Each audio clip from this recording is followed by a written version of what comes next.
Hi, everyone. It's Heidi from Costume Co. back with another live stream today.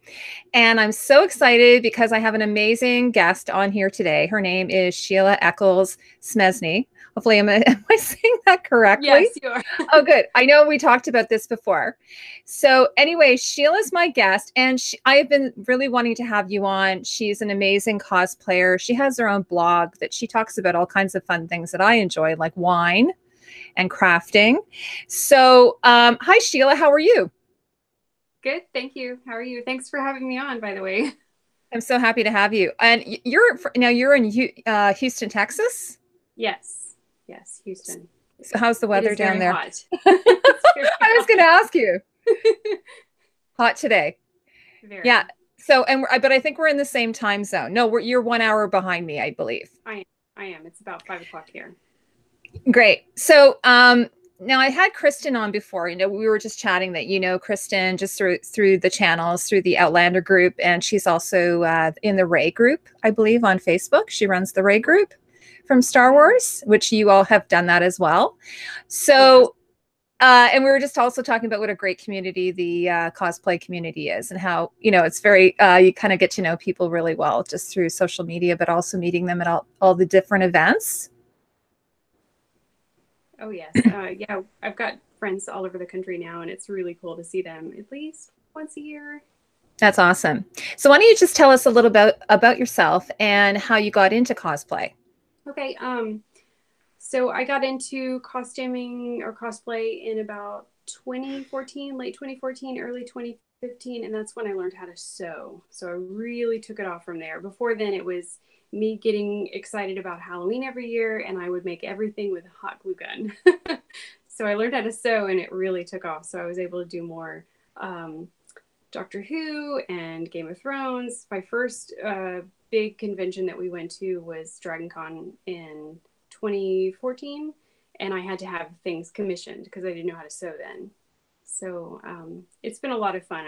Every project that I take on, I learn something new.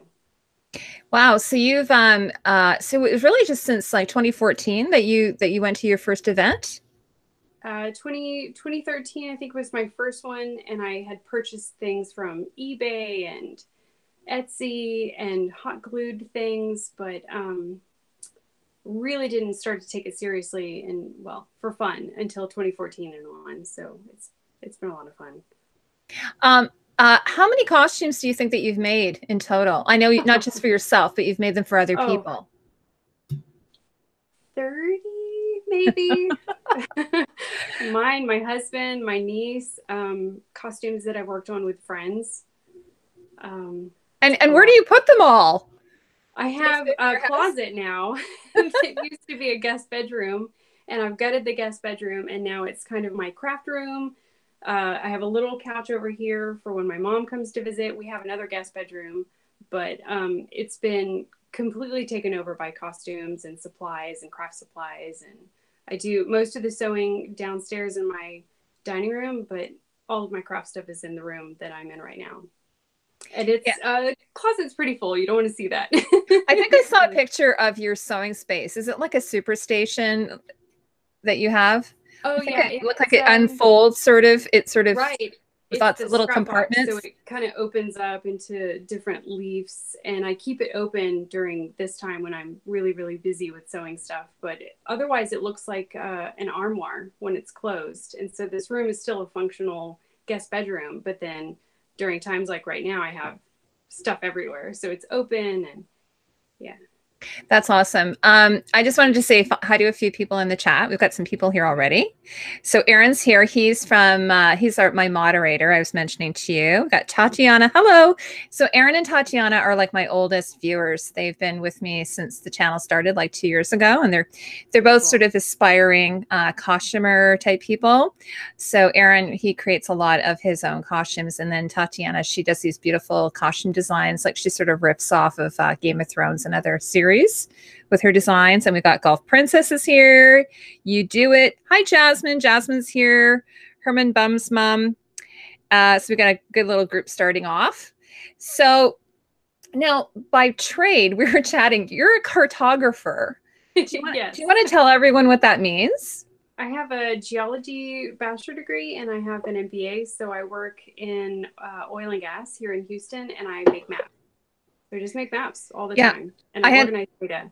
my husband had to explain to me that that's what you do because I was thinking Yes. cartographer. I was thinking it's like a photographer. He's like, no, no, she Yeah. does maps, stupid. Oh no, I'm a map Oh, maker.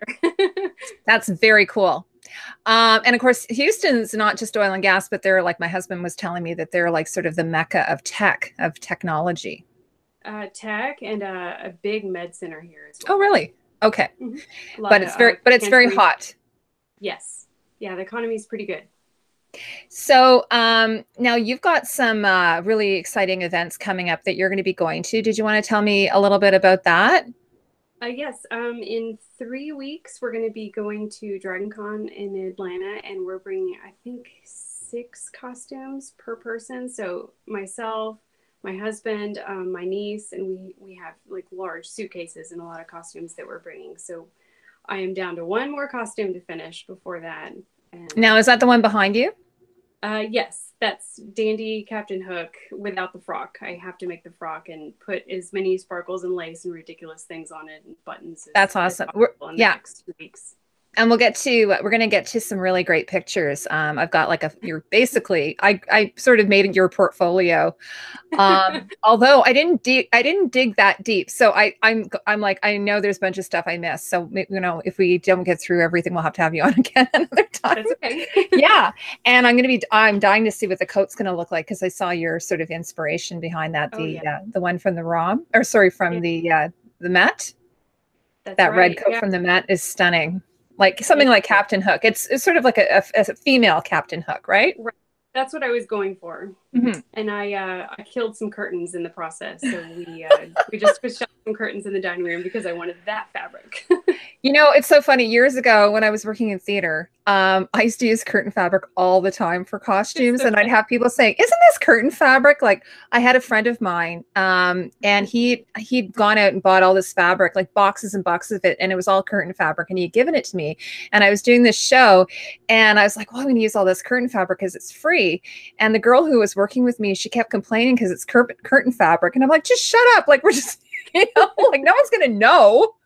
Yeah. You know, half the time when you're doing historical costumes, it's usually like if it's damask or something like that, it's going to probably be curtain fabric. Right. Or, you know, upholstery fabric or something, right? That's So right. anyway, so do you want to start going through the pictures? Because we have a lot. Sure. Okay, so what we're going to do is, everyone who knows me knows that I'm terrible with text. So I'm going to attempt to go here. So hopefully everyone sees this, because you know what I did, Sheila, last time? I forgot to show it on the screen, but I think I can see it on the screen. So anyone in the chat, if you can't see this, please let me know. So there, we're going to start off with you there. This is in one of your beautiful, I love this, by the way. Thank you so much. This is your vintage Wonder Woman, but we're going to get to some pictures of that. All right, so we're going to start with Game of Thrones, which a lot of people in the chat love this. So do you want to tell me a little bit about this? This may not be exactly in the order you want, but... Oh, no, that's okay. This ensemble was pretty fun because, like I was telling Heidi earlier, is that we purchased my husband's Littlefinger costume on eBay, and I purchased a Catelyn Stark costume on, I think, either eBay or Etsy, or I found it somewhere. And after that, I started to learn how to sew. So instead of wearing all that fur in Atlanta, I thought, well, why don't we just dress up like the ladies from the brothels? And I made 5 of these. There's only 4 pictured here, but 5 of these, I think, in a weekend. And they were so comfortable and so airy and light, and I loved them. Yeah, and you look stunning. Like, seriously, you do. This is a really gorgeous look for you, and I love your hair well here. See, Sheila, I just had it on the wrong screen. So, oh, my friend Nick is here. Hi, Nick. He says the Wonder Woman costume is awesome. Nick's a huge creator. He's like, yeah, he's one of my mentors. So I'm very thrilled he's here. So next, now, and this is, I love that you do this on your blog. You always sort of show your process, which is so cool. I do. And that so was really helpful for me when I started to learn how to sew. I think one of my biggest projects was Missy from Doctor Who. And I couldn't have done it without my friend who was teaching me the process, and also people's blogs and Facebook groups and everything that was very descriptive about what to do and what to modify. And so I wanted to put my stuff out there like that as well. Yeah, no, I love that. And anybody, if anybody wants to check out Sheila's blog, by the way, I do have it in the link. We're going to go through that later. She has all of this on her website. This is where I actually grabbed it all from. And then I just love this because this is like I was telling you earlier, I thought this would, you know, if anybody wanted to do a Game of Thrones inspired wedding, that I think these would just be stunning bridesmaids dresses. Now, how did you come up with the palette? Most of them were curtains that I had either cycled through the house, or the gold one in the center was a tablecloth. And the only one that was purchased was for my friend Katie. She's actually downstairs working on a costume right now. Oh, and really? She picked out the blue to go with her skin tone and just something really striking and pretty. But everything else were scraps from curtains and tablecloths and just whatever I could find that was kind of stacked up. So I get tired of rooms and the way they look, and I'll paint and I'll change out the curtains and I'll just stack them up and set them aside and hope that they'll be useful one day.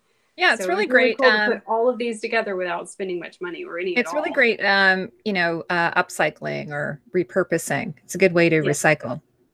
I think a lot of cosplayers do that, and I know you've done this too with even a costume. Like I think when you took your Caitlin Stark. I think you repurposed it into Lady Stoneheart, did you? I did. That was so much fun. I kept the outer coat, their outer dress that I purchased before I learned how to sew. And then I made a new underdress and then built a cloak to go over that for my Lady Stoneheart. So it's nice to use those items again and not have to start from scratch from the ground up. So this one here that I'm showing, it's a Caitlin. I always get it wrong. Catlin. Did you purchase this one then, or did you make some of this? I purchased the underdress, the overdress, and then I made the cape with a curtain that I found at one of the home stores. Yeah, I love that. I love the cross straps. I love the pattern, so I was trying to get as close as I could to screen accuracy without spending a gob of money. Yeah, and I like the Frisinet, the champagne. Goes nicely with Game of Thrones. That's a really good Peter Baelish, though. Like the fasteners are exactly like the show. Yeah, I think either myself or my husband always has to be the villain in my opinion. We just have more fun that way, and so I of course, okay, yeah, that is really fun. Really good, Peter Baelish. yeah, and Ian Glenn's, or what's the actor's name? He's pretty sexy. Yeah, he's nice. Yeah, he's nice. I wouldn't toss him out of bed for eating crackers or whatever the expression is. I'm married. My husband might be watching. Honey, I love you. Okay, so then we're talking about Lady Stoneheart. So this is where you've taken it and you've sort of transitioned it into another costume, which is a really cool thing to do. Yeah, that was fun. I wore that last Halloween, and I went to a wine tasting party. I know you're wearing contact lenses. I'm wearing contact lenses. I got zombie contact lenses from one of the vendors that does costume lenses. And this is a repurposed wig that I wore with my Ursula costume. Sure. A couple of years prior. I saw that actually. I don't have those pictures, but. Oh, that's okay. No, that was a fun one. And how did you do the scars? They look like claw marks, sort of. Oh yeah, they're latex, kind of like wolf marks that my husband found at one of the party stores, one of the Halloween stores here in Houston. And then I put zombie makeup and BB cream over it to kind of blend it in. And then we put one slash mark across my neck because, of course, she didn't show up in the show, but she's in the books, and I wanted to bring that character to life again.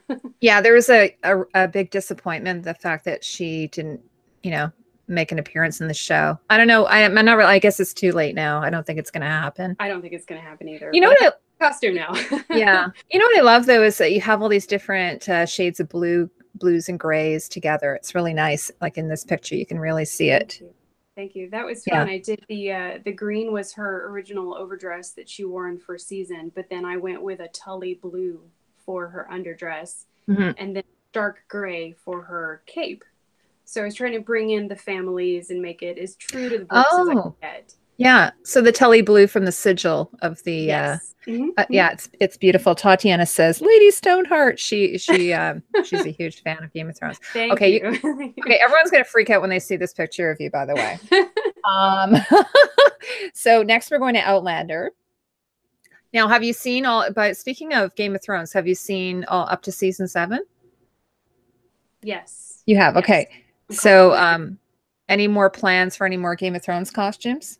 I don't think so. I want to see what they do in the last season first before I commit. Already my costume list for next year is ridiculous. Yeah. So I haven't added anything new yet. But usually when we start watching the show, I say, oh, I can make that, or I want to make that, and I might do something. Yeah. I sure do enjoy the brothel dresses. They're very, very comfortable.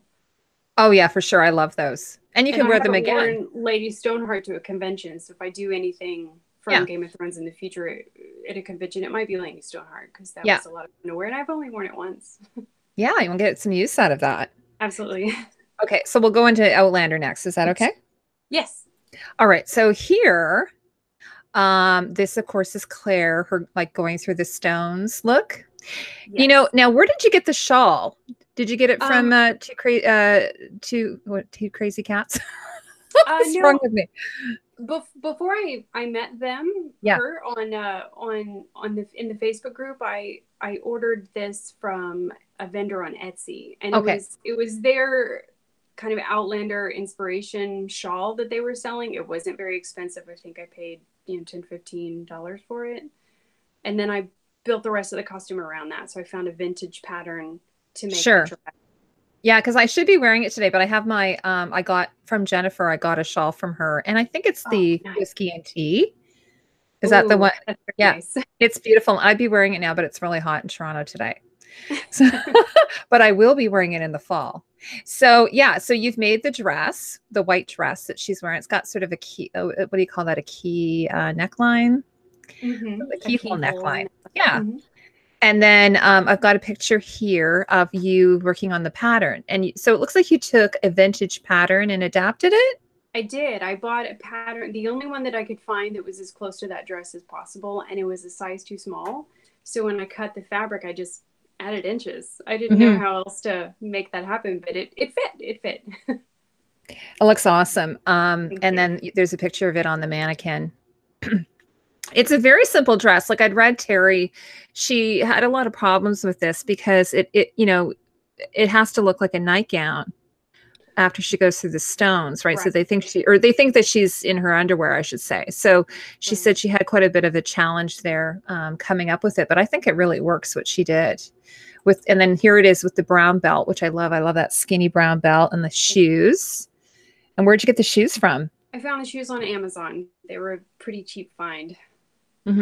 You told me yesterday, I tweeted to you, and you said yesterday that you get a lot of stuff on Amazon. It's a great source. Especially props and accessories. I like to start with things that I can find that can get here in a couple of days, and then I'll modify them. So I'll either restain them, recolor them. I've got a couple of plastic pieces in the garage right now for my dandy Captain Hook that we might get to later, that my husband sanded down for me, and I've been repainting to make it look a little bit more authentic, but it's plastic, so I can get away with wearing it in public and not having to, weapons check it or anything. Yeah. And I just want to say there's Chrissy of Old Stones just came in. Hi, Chrissy. She's another lovely viewer. Okay, so next we're going to go to this. Everyone, anybody who watches Outlander will recognize this. I think they must. So on the right is your husband. Yes, he is a good sport. Great sport.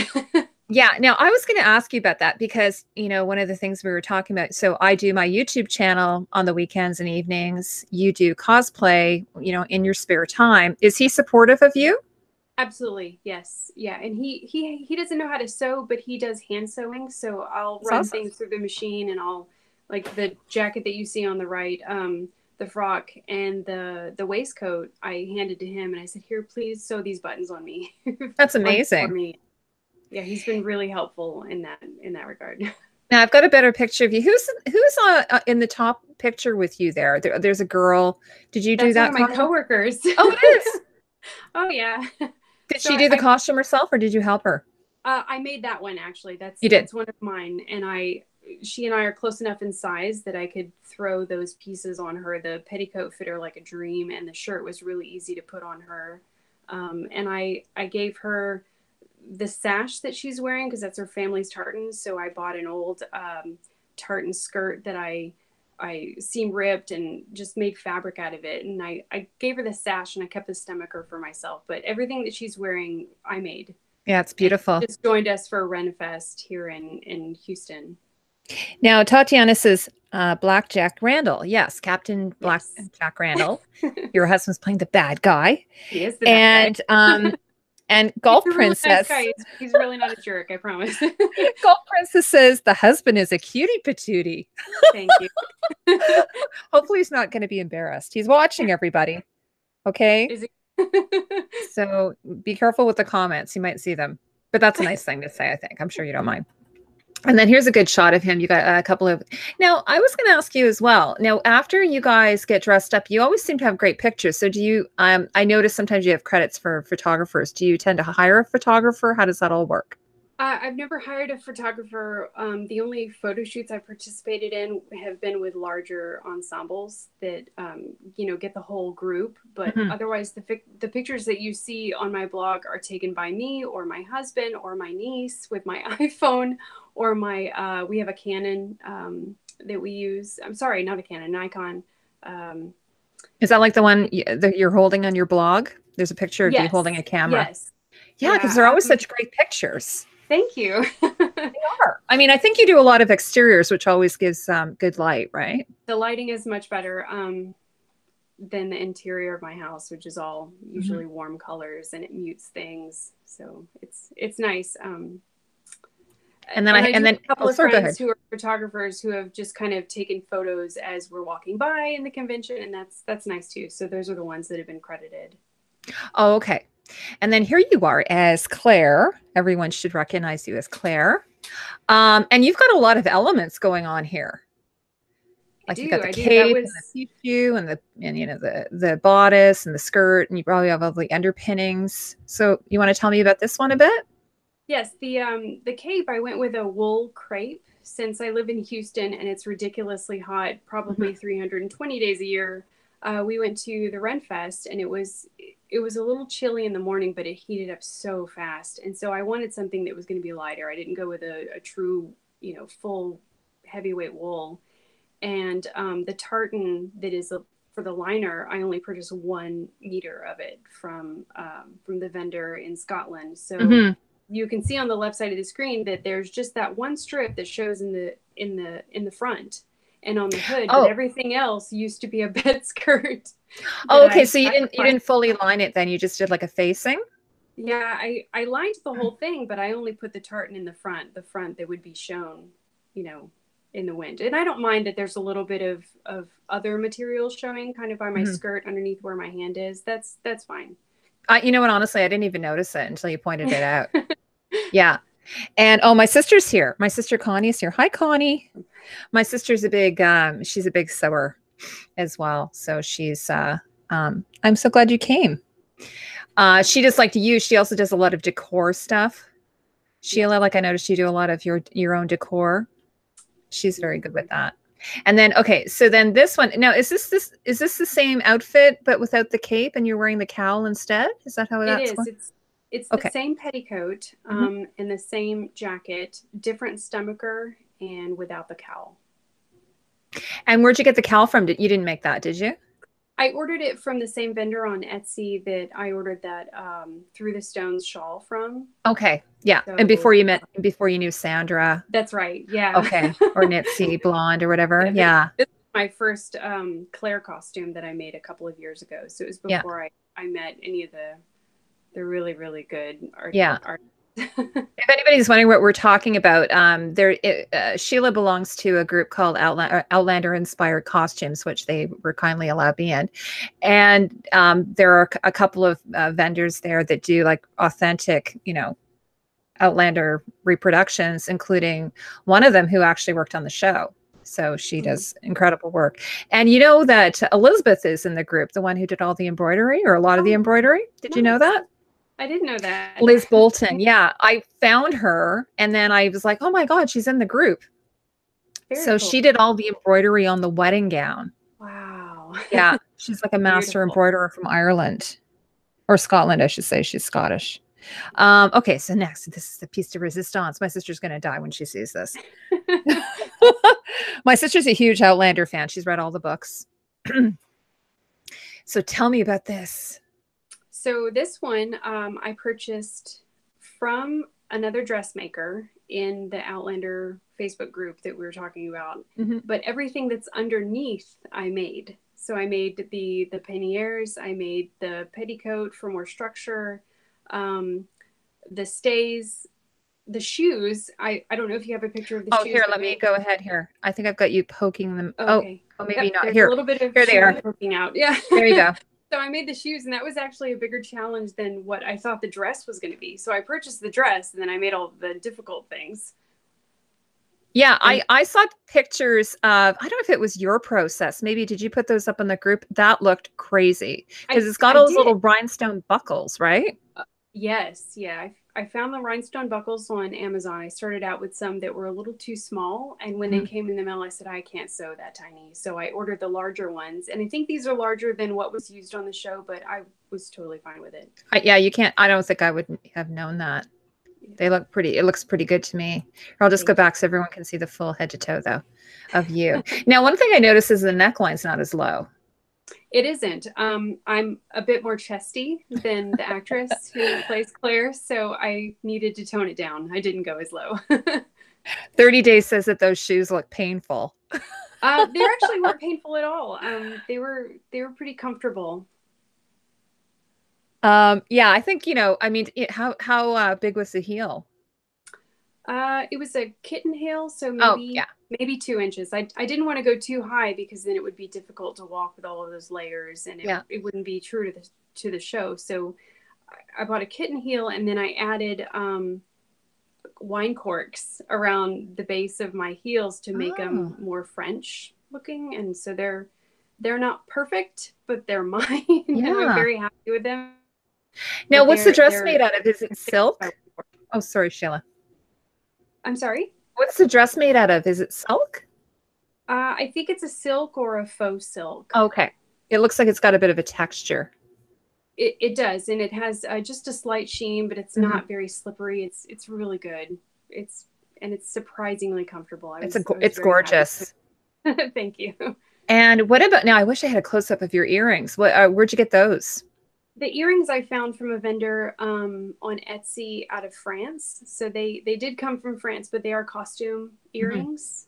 And then I don't know if you have a picture of the back of my hair, but I'm wearing a hairpiece to make the bun more prominent. Oh, no, I don't. It's okay. I'm not sure I took any photos. I don't know if I have. No, I don't.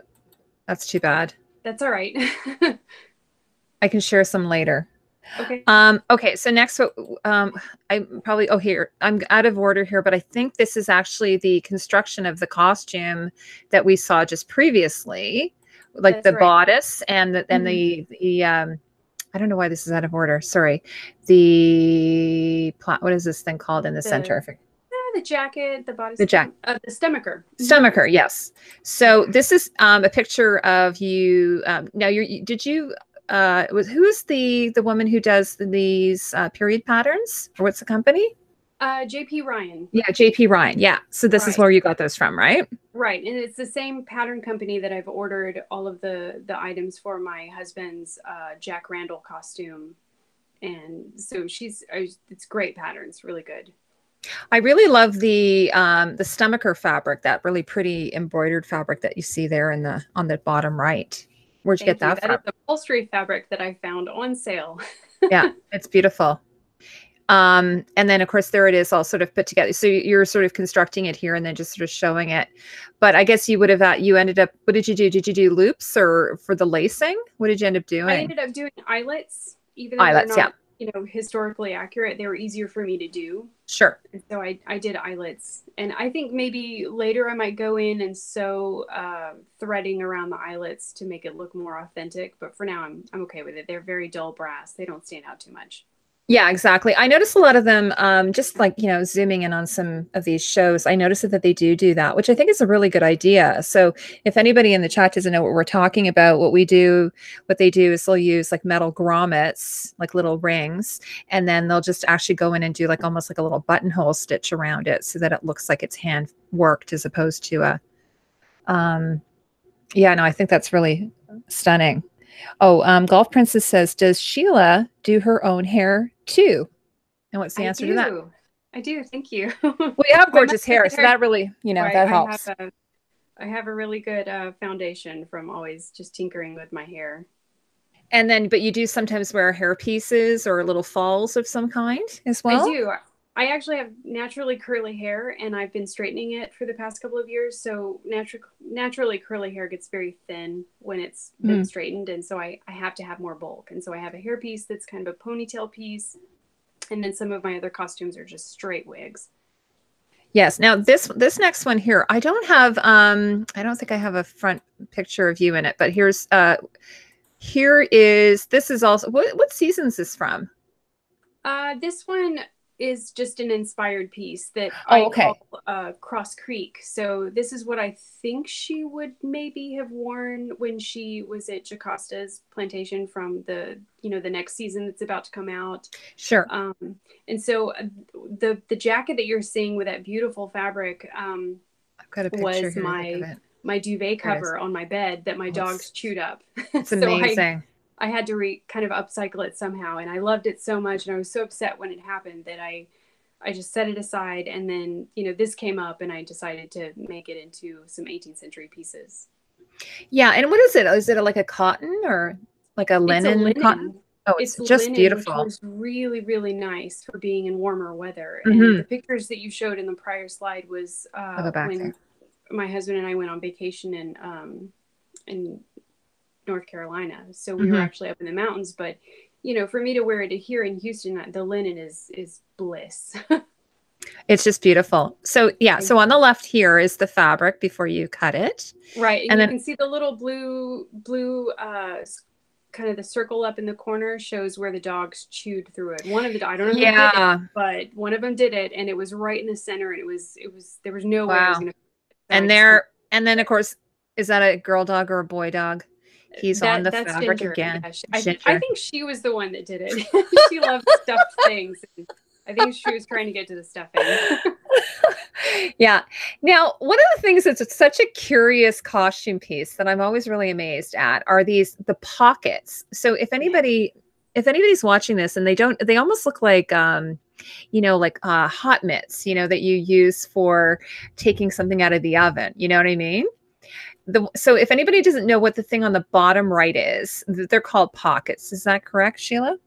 Yes, they're 18th century pockets, and they're going to be worn under the petticoat with slits in the side so that you can get to the pockets. Yeah. So do you know what the reason for that is? I have no idea. Yeah. Sorry, what? I think they're wonderful. It's it's kind of nice because then they're not exposed. It's kind of like an 18th century fanny pack or something. Exactly, but hidden. So then, well, maybe it was just to, like, say if you were carrying your money or something and you didn't want to be robbed, or I don't know. You didn't want to have your things that you're carrying with you on the outside, and you're more likely to get robbed, perhaps. Anyone in the chat knows, let us know.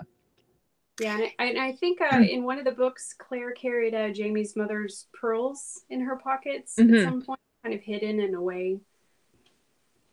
Yeah, and Herman Bum's mom says it's a duvet from her bedroom. I think everyone's kind of blown away by that. Love it. Now, and then of course there's your foundation garment on the top right. So you're wearing your or what do you call it? I'm losing my mind here. It's like a corset, stays. You're wearing your stays. Yes. And then, but you made the stays out of the same fabric, but you bound it in white or something? I did. It's just lined with a different linen that I had on the inside, the part that's facing me, but the outside is that duvet cover. Yeah, it's just beautiful. Now, everyone, so I put this picture in for everybody to see on the bottom, so you all can see this was originally but it looks like you kept some pieces of it. Did you? I did. I kept a long strip that I could keep as a footlet. I don't know what they're called. I call it a footlet. Yeah, totally. And then the pillows were fine. None of the dogs went after the pillows, but I did keep 2 Euroshams and a footlet, and I still love it.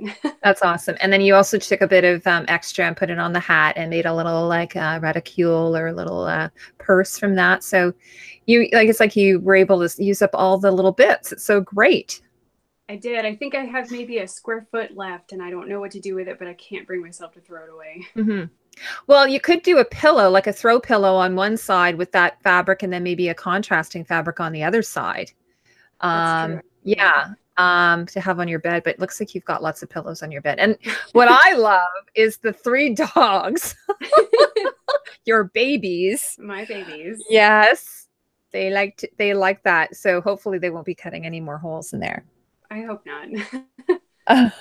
Now, next, this one I think is kind of fun because this is sort of something that sort of says to me, let's say if you've never cosplayed before, you don't know how to sew, you can still come up with some really great costumes that aren't too difficult. Yes. And this is Battlestar Galactica, I think. Right. And so the tank tops were purchased from Anavos, and the pants were actually military pants that we found at Top Brass, so one of the surplus stores down here. And so I cut off a little bit at the bottom because they were too long, and then I made belt loops because in the show, I guess for whatever reason, their belt loops are very, very, very long and wide. So that was really the only modification that I made to this costume, but everything else was purchased and ready to go, and they were extremely comfortable to wear. So did you end up meeting this other fellow that's in the middle that's dressed up in the Federation uniform? We met him at a convention. We just kind of ran into him, and he was wearing a great costume, and we said, hey, let's take a picture. Yeah, so he's supposed to be the Edward James, I forget his name, from Miami Vice. Right. Now, I don't know if you know this. I found this out. So when I was doing the Outlander video, I interviewed Gordon Greenwood about the tartans from Outlander. Right. So do you know that he milled the fabric for the uniforms for Battlestar Galactica? Oh, that's really cool. Isn't that neat? The same guy who did the music on both. Well, apparently, because Battlestar Galactica is the same showrunner as Outlander, and so the woman who designed the costumes, like for the first few episodes of Outlander, did the costumes for Battlestar Galactica. So that's how she knew Gordon. So I thought that was such a cool story when he told me that, because it was shot in BC, which is British Columbia, Canada. Right. So I thought that was really neat. And Gordon used to have his own mill. So so if anybody doesn't know what we're talking about, I'm talking about the person who designed the Outlander tartan, milled the Outlander tartan, did the Battlestar Galactica, the blue uniform at any rate, not probably the ones that you were wearing. It was Starbuck wore the one you're wearing, I think, right? Right. And the one in the middle is Adama. Adama, yes. So who are you dressed as? I'm just a random pilot. A pilot, yeah. So this is a good thing. This is a good thing when you're doing a weekend of cosplay. Like you want to have a variety of looks, because this one wouldn't take up too much room in your luggage, I would think. Exactly. Oh, Connie says Olmos. Edward James Olmos. That's his name. He was in Miami Vice and Blade Runner. So you guys would know him if you saw him. I was teasing you yesterday because, if anybody doesn't know this, but Donald Trump came out with this thing called Space Force, or launching a Space Force. So I thought these would be good hats for that. Those are hilarious. And now you said you got the, did you wear these hats with those uniforms we just saw? Not yet. We're going to wear them in Dragon Con. Oh, you are. So you just made these. I just sewed the patches on. So I found the patches on Amazon and the hats, and then I did the sewing of the Velcro, so they are ready to go. That's awesome. What are those other patches there that are on the table? The little one says Space Shuttle Door Gunner. Okay. Did it just come with these patches? No, that was a separate patch. And, okay. Since they're Velcro, I can take off the EFSF patch and put on the Gunner patch if I. Oh, yeah. Extra cheeky. That's a very good idea. Now, and here's a really good picture of the group of you. And you know, you've got your shades and I love this shot. Like that's a very cool corridor wherever you are there. Thank you. That's actually entrance to the train station in Atlanta. Yeah, it looks very high. It looks very high tech, very right. like just, you know, sort of science fiction. Right. The lighting was pretty fun. Now, are those kind of like dog tags that you're wearing? They are dog tags, but they're you know, I think they're hexagons and they're from the show. Mm-hmm. Some of them are officially licensed back when the show was pretty popular, you know, 10 something years ago. The other ones are just reproductions that we found on Etsy. Oh, okay. All right. So next, I know this, you were going to, okay, you tell me what this is. Is it the 300? Yes, this is the second film, the second 300 film, Rise of an Empire. And my character on the left is Artemisia. And that's that real pretty gold outfit that she wears on her barge. Yeah. And that was like Eva Green? Eva Green, yeah. Eva Green? Yeah, I like a lot of her looks from those films. Oh, yeah. She's stunning. Like anything she's in. Yeah. I love Penny Dreadful. I don't know if you've seen it. She's just always stunning. I love that show. I have a costume. Yeah. That costume looks amazing on you. Thank you very much. Yeah. Thank you. So how did you make that? Like how?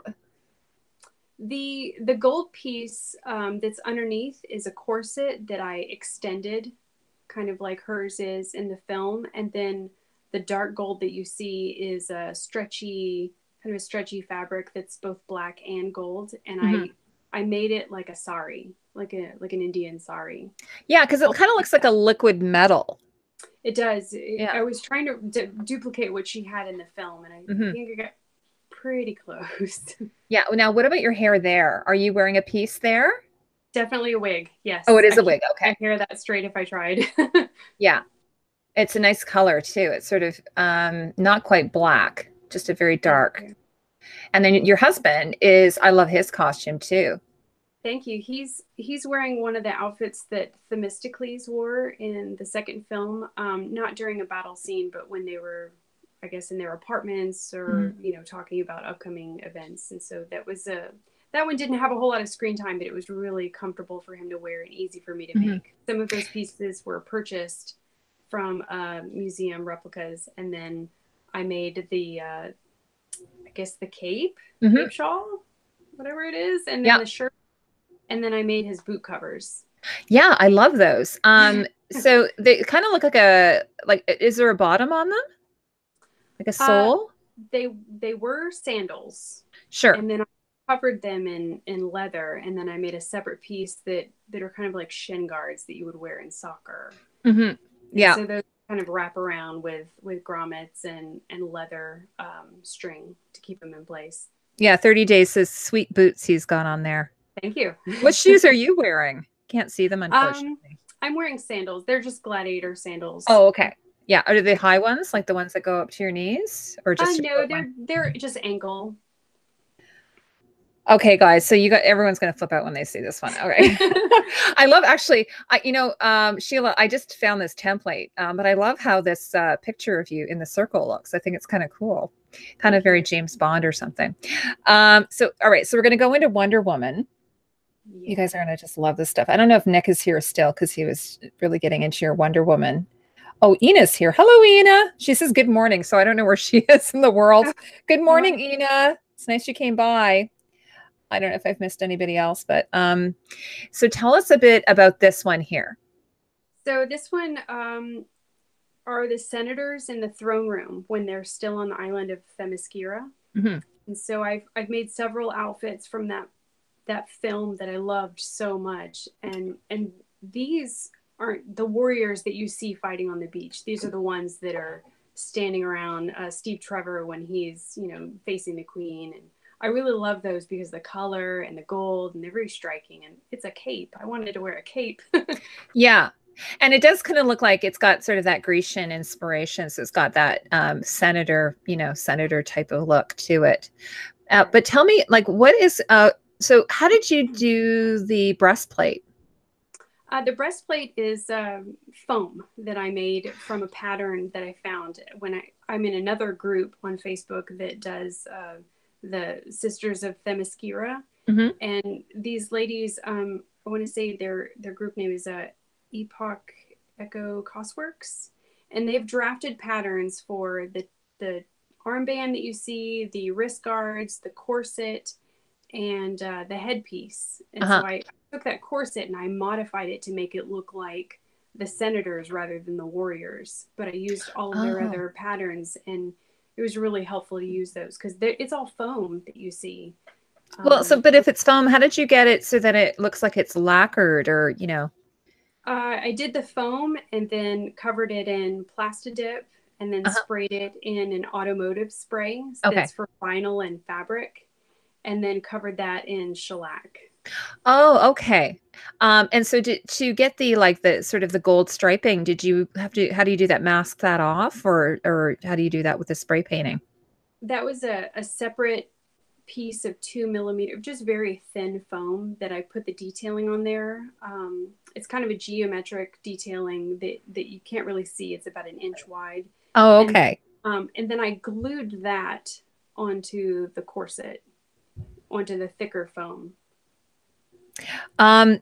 Golf Princess's great Wonder Woman costumes, and Erin says, Sheila, you do such beautiful work. Aw, thank love you. You do. And then also, now what about the boots? Like, are they fur? They're microfiber. Okay, so just, like a faux fur or something. Oh, like a microfiber. Yeah, microfiber. And we found those on Amazon. My friend and I, the one on the right, she's actually the one that's downstairs making a costume for Dragon Con. But we found those boots and we cut them off below the knee and used that fabric to be closures for the corsets in the back. But then the covers that you see are made out of leather and foam and a little bit of warbler, which is like a thermoplastic. And so I tried to get it to make, to look exactly like it was in the film and what we could see, even though it didn't have a lot of screen time. I have the art book, and that was really helpful as well. Oh, okay. Yeah. And then what about all the red fabric? Like you've got, the cape and the skirt, and then you've got that little tab front. What's that all made from? That's all linen. Okay. Since it's so hot here in Atlanta, we didn't go with a very thick fabric. We went with a very lightweight linen that I found on fabric.com. That place is great. I love that. They have really good deals. And I want to say each one of us in the picture, we're both wearing about 8 yards of linen. Oh my gosh. Between the skirt, which is kind of made like a half petticoat, is how I would describe it. And then that, the centerpiece that you see is linen fabric over foam with the detailing, and then a different piece for the cape. Yeah. Now, when you're wearing something like that, what do you guys do? Do you do like a pair of shorts under that? Like, what's your sort of foundation go-to outfit that you wear? I'm wearing, under this costume, I'm wearing dance tights, kind of like what you would see on the dancers. That way, if the wind kicks up and I don't show everybody to wear. So it's kind of like spandex. Yeah, and it just gives you a bit of extra coverage. You feel a little more comfortable, I guess, right? It's kind of like a bathing suit bottom. Yeah. Okay, so next is Diana. I think it's Diana. Is she Diana in this version? Yeah. Yes. This is the one that she wears to the party. I think it's like a party. That's right. I love this dress. It's amazing. I love lots of gathering there. Had you done this type of thing before with all that gathering? No, never. I've made togas and other just very simple garments in the past, but this one really stressed me out. And I was around this time last year, right before Dragon Con, maybe 2 weeks out. That's when I really started to put it together. I had something like 7 or 8 yards of silk, and then I piecemealed different pattern pieces from old dresses and vintage dresses just to get that look. And then I just did the draping. So it was, I was really scared to do that because silk is not cheap, and so I felt like if I did you do it right? Like, so did you do it right on your dressmaker's form? Like, or how did you do that then? I did a lot of the draping on the form, and then I would try it on after I would make a stitch just to make sure that everything was going to lay right on my body as well. Because I'm not a mannequin. So, and did you have to do any kind of base? like a The foundation base under that's it? underneath that's holding up the whole thing is a strapless bra. And if Oh, that fails, okay. this dress fails. Oh, my sister says she's got to go. She says, Sheila, you are amazingly talented. Oh, Bye, thank Connie. you. Thank you, She Connie. says, great show. Yeah. And then Golf Princess says, love the blue. Well, love everything about it. Laugh out loud. Thank you. Thank you. Oh, and then Aaron says he's going to be going to Dragon Con. He lives in South Awesome. Carolina. Yeah. So Aaron, you'll have to tell me more about that. Yeah, I absolutely love this. And of course, she's got the sword in the back. I did. Well. And also that this does show the hairpiece that I'm wearing as. Oh, okay. Yeah. So that's not your own hair. All right. And then what about the boots? The boots are, I want to say that they're Batman versus Superman boots from the first film that they did before, you know, when Wonder Woman first showed up. And so there was some officially licensed boots out there that I snagged. Yeah. And so those, I guess those when you are have good the boots. dress, They're very comfortable. They're okay. I think 3 separate pieces: the shoe, the shin guard, and the knee pad. Yeah. And then are you wearing? I don't think you're wearing earrings. She doesn't wear earrings, I guess. Here. I really wanted to. I feel weird without earrings, but I didn't. I wanted to stay true to the screen accuracy. Yeah, so she didn't. Yeah, it's interesting. Maybe she thought, or the designers thought, because the dress was just so spectacular, it didn't really need anything. Maybe. It's funny. This dress reminds me. There's an outfit that Dany wears, Daenerys Targaryen. She wears in season 6 of Game of Thrones. It's sort of like a pewter gray color. It's very similar to this. And it's definitely got that Grecian sort of inspiration. But yeah, I just love it. It's so amazing. So now in terms of the other Wonder Woman that you're doing, the ones on the beach, this is the only picture I had that you sent me. This is just a progress photo after I made the final closures to the armor that you see on my chest, and I made a modification to the back of my leather skirt because it's very heavy and I needed more bolts back there. So, did you end up using the same pattern then that you did for the other one, for the Senator Guards? I did. I used the same corset pattern from the Etsy vendor in the Themysciran group, and they also have a pattern out there for the belt and boot covers for the warrior. So I have all of this built, and it's ready to go. And this was just a photo that I snapped outside in the backyard. Sure. So that you're going to be wearing this to Dragon Con. I will. I'll be wearing that. And then you'll share out some pictures of that so I can share those. Yes. I can't wait. It's taken almost a year to make this costume. That's amazing. The leather was a lot of work. Yeah. Now, when you buy, are you working with faux leather, real leather? What do you like working with? I use a little bit of both. What you see on this Amazon warrior is actual leather. So the skirt is real leather. The corset is foam structure with some very thin leather. I don't know if it's sheep or something else. But some of my other costumes I use faux. But for this one, since they're using actual leather in the film, I wanted to stay true to that. Oh, 30 Days was saying, he says, kind of wonder how she kept it in place as well. 30 Days, I'm not sure. Were you referring to the boots or the dress? Maybe he can clarify for us what he's wondering there. Okay, and this is the one that Nick really dug, is this picture. I love the painting of her. So what year is this painting from? I don't know. I saw this on Pinterest sometime last year, and it was very striking. It looks more ancient to me, and I think the only photo credit that I could find was an artist. I think Mushroom Tail, I think was. Oh, okay, because it looks like the actress.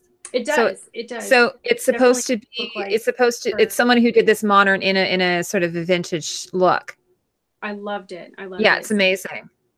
So it reminds me of sort of those paintings that you would see, during the sort of the 1920s and 30s, sort of the those vintage posters that you would see.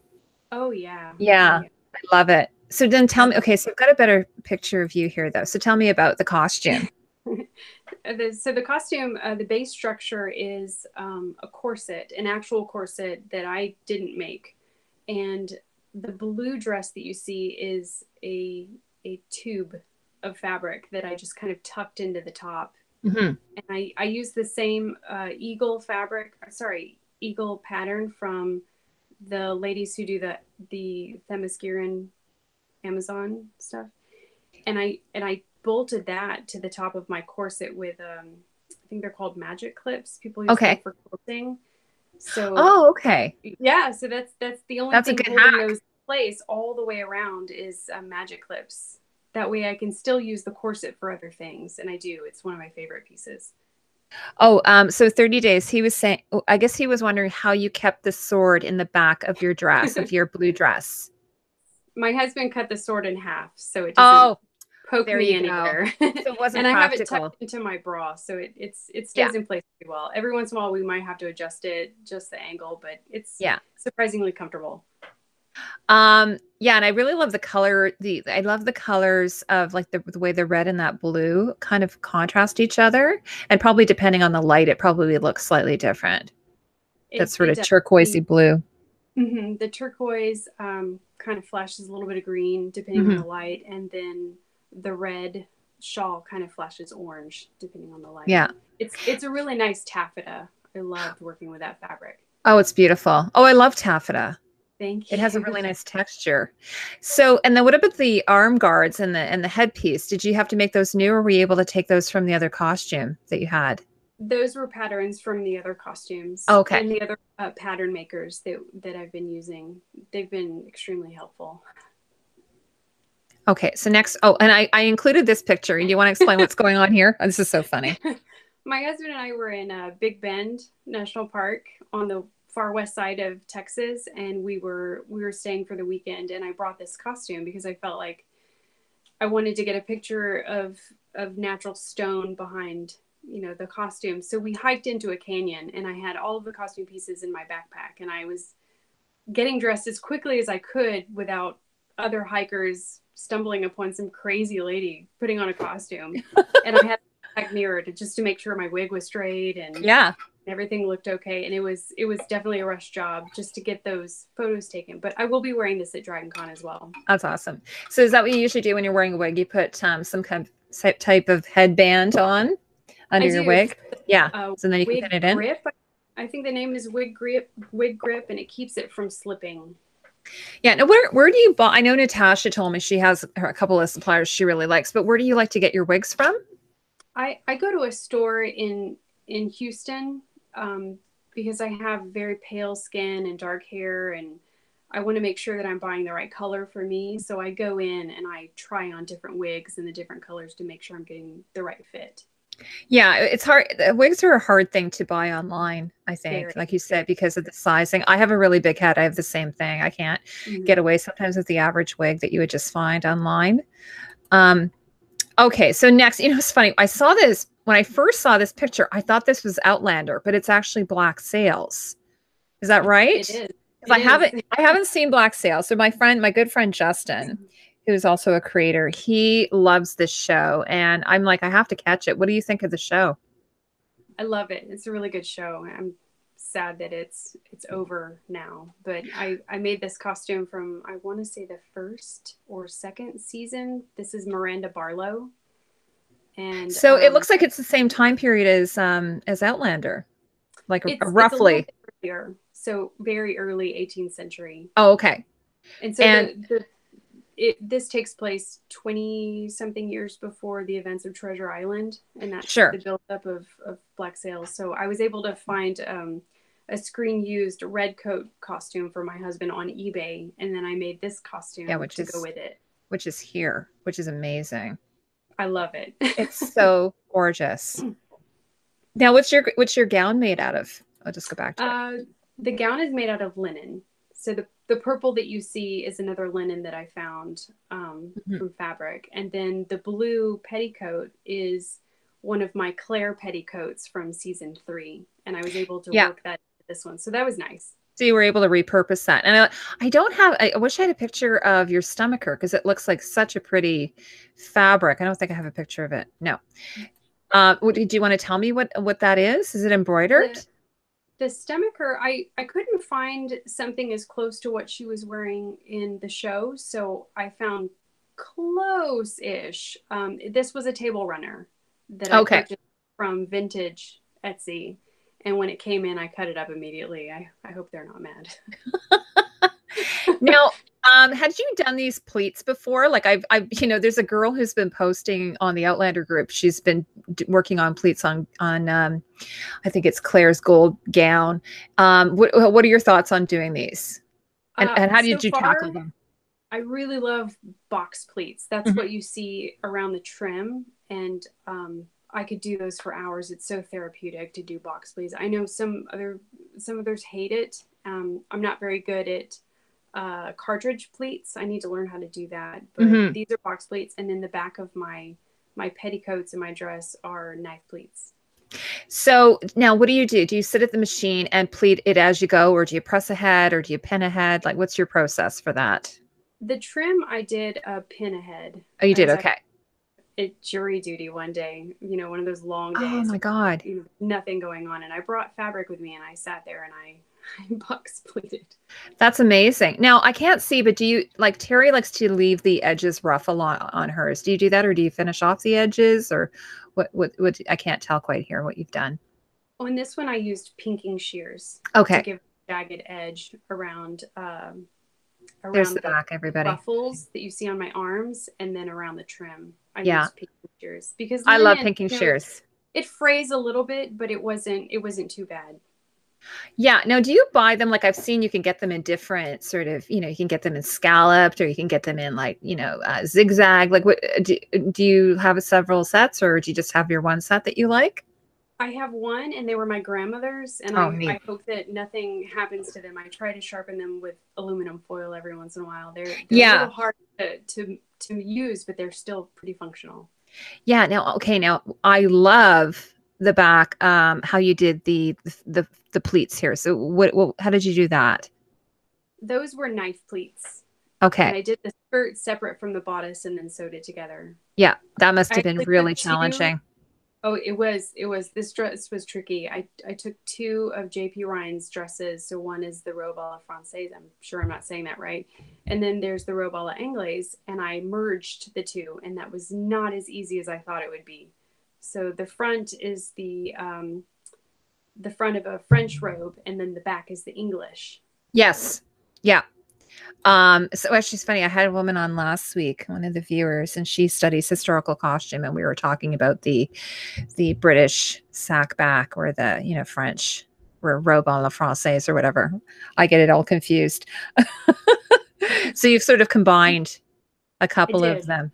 I did. Did they do that on the show? Did they combine? Is that what they do? Like where does block sales take place? They took a lot of liberties on historically accurate costumes. Just they did. I think they did things that we wouldn't have seen, but they're all beautiful. And I'm gonna have to watch it. How many seasons have they done? I want to say 4. Oh, okay. Oh, yeah. I'm like so behind. I'm just watching Mrs. Fisher's Murder Mysteries now. I'm just watching that. It's so good. I love it. I don't know if you've seen it. It's Roaring 20s, but it takes place in Australia. It's so good. That sounds great. Aaron says, he's so funny. He says, Sheila, honey, you can do it. Pleating is a pain in the butt craft, but I believe that you can do it and master it. So Aaron's giving you some encouragement if you want to do cartridge pleating. Okay. So, and we were talking about Vikings earlier because I've only watched one episode of Vikings, but it's a really great show. And the costumes, like I know there's, again, some liberties have been taken, but from what I can tell, a lot of it is actually quite historically accurate. I told you I went to that exhibit, at the Royal Ontario Museum, and they had pictures, and plus I told you I spoke to a reenactor. So so tell me about this one. I know you're going to be wearing this, I think, at Dragon Con, you said. Or is this for the cruise? I'm going to be wearing this costume in Scotland. Next. So yeah, you're going on a cruise. Oh, yes. We're going on a cruise, and one of the stops is going to be the Orkney Islands, where, Viking culture and Viking history is embraced. So, and then the weather is going to be beautiful. That's amazing. Where it's absolutely miserable to wear these layers outside. So what you see on the left is actually a cape for Hippolyta from WonderWoman. And so the brown cape in the back, and the one that I'm wearing on the right, was the mock-up that I made for my friend. And when that turned out so well, I said, well, I can wear this with Vikings Mhm. and, you know, no one will know or care, or who cares? It'll be comfortable and I can wear it in Scotland and be very, very warm. And so the fur piece is actually a faux fur that she's going to wear at Dragon Con with her Hippolyta costume, and I'm going to wear it in Scotland after that. Oh, that's awesome. We go. Dual purpose. And you might recognize the blue underdress on the right is my Lady Stoneheart underdress. Oh, yeah. That's great because it's So very simple, right? It's just a simple dress. it is. The pattern was just a very basic costume Renaissance dress that I think works for both. Mm-hmm. And then, did you do the beads yourself, or did you buy those? Myself. That is between the two apron dress brooches, and then the beads around my neck my aunt made. Those are pearls and chainmail. Yeah, it's beautiful. Now we can't see the detail on your apron, but on your husband's, here's a picture close up. You did this, and tell me about this because I was trying to grab it. I saw it on your Twitter. It wouldn't let me take it, but you had a picture where you were machining this. So how did that work? Well, kind of like couching. Oh, it was so much fun. He purchased the tunics online, and then I wanted to make them look a little bit more historically accurate or Viking, you know, ish. So I found a cording foot that I had for over a year that I didn't know what to do with. And I strung yarn through it, and I just did kind of a back and forth stitch. Not quite the zigzag, but it's kind of a weird pattern where I think it's 6 points and then it goes back. And I just went over it over and over and over with different yarns until I had this pattern that you see. And that was amazing. So much fun. And it didn't like pucker or anything. That's what is amazing. Like, no, there's actually a lot of, kind of messed up on the right where I couldn't get the yarn right next to each other. And I am so fine with it. I think it looks, I love it. I love it because it looks like it's hand sewed. It does. And I don't have the patience to hand sew it. So this is a good happy medium. Now, what about the undershirt though? Did you do the same thing there? I did. I only used 2 threads of yarn on his under tunic, but the outer tunic, I wanted that to be more prominent. Yeah. No, I love it because, I was telling you about like, with the braid and stuff that they would make the braid with like this carding technique I was telling you when I went to the ROM, and I was talking to this reenactor and she was actually making it. It had that sort of look to it. Like they would just use yarn threads to do it and use very rustic colors, obviously, whatever they could dye, with different berries or, local things that they would use. So it has that, it has that very rustic look to it. I love it. Thank you. And then now, did you do this on your apron as well? I mean, we can't see it, but is that how you did your trim? The trim on my apron on the right was a trim that I purchased on Etsy, but on my friend who's also going on the cruise, it's not pictured, but I did the yarn trim on her dress. So I'll have more pictures in about a month. So now you're going to want to do that to everything. You're going to want to try. I know. You can try it with ribbon, maybe. I wonder if you could do it with ribbon. I bet you I could. And some spare Claire fabric from my mustard cape, and I made a cloak for my husband to wear on top of his tunics, and I did it around the trim as well, and that was so much fun. Mm-hmm. Okay, so this next one is kind of like, this one's a little bit like, I love this because it's completely different than anything else you've sort of done up to this point. And I just, you had tweeted about this picture the other day, but I had also grabbed a bunch off of your blog. So this is like kind of a mashup kind of costume, would you call it? What would you refer to this as? It kind of is. This is a burlesque version of Loki. I was in a larger ensemble last year at Dragon Con, and a bunch of us were doing burlesque superheroes and villains. And that's so fun. This was my take. So I tried to stay true to the horns, but everything else was just complete concept, whatever I could throw together. Well, but you've got the green as well. You've tied that in nicely, and the black. So you've sort of picked up all the colors from his costume. And so what I did is I grabbed your process sort of here. So these are some work in progress, guys. This is really fun what Sheila does. And so, and actually, do I have the mask over? Oh, this is the headpiece that you made from a mask, right? Yes. No, I love that. It's very resourceful. So you started off with this mask. Right. And I covered it in foam, and then I had a styrofoam heart that I cut in half and then just sat in front of the TV with a steak knife and just whittled it away until That's so smart. His horns. And then I covered everything in the thermoplastic. And yeah, so that's what that brown stuff is, thermoplastic. Right. So how do you, like, okay, I'm not familiar with that product. So how does it come? Like, do you buy it in sheets? Like I on the right, you can say a very large sheet of it, and I use a heat gun to heat it up. So it's kind of like the faux wood composite that you might see in decks. Sure. Just sheets of it. And when it gets hot enough, it kind of gets, viscous, but not liquid. And then I can form it around things. And as it dries and cools, it hardens and it retains that shape. And so on the far right photo in the corner, you can see that I'm kind of smoothing out the underside of the horns with a rolling pin. Yeah. Oh, 30 Days wants to know why you're not doing this stuff on YouTube.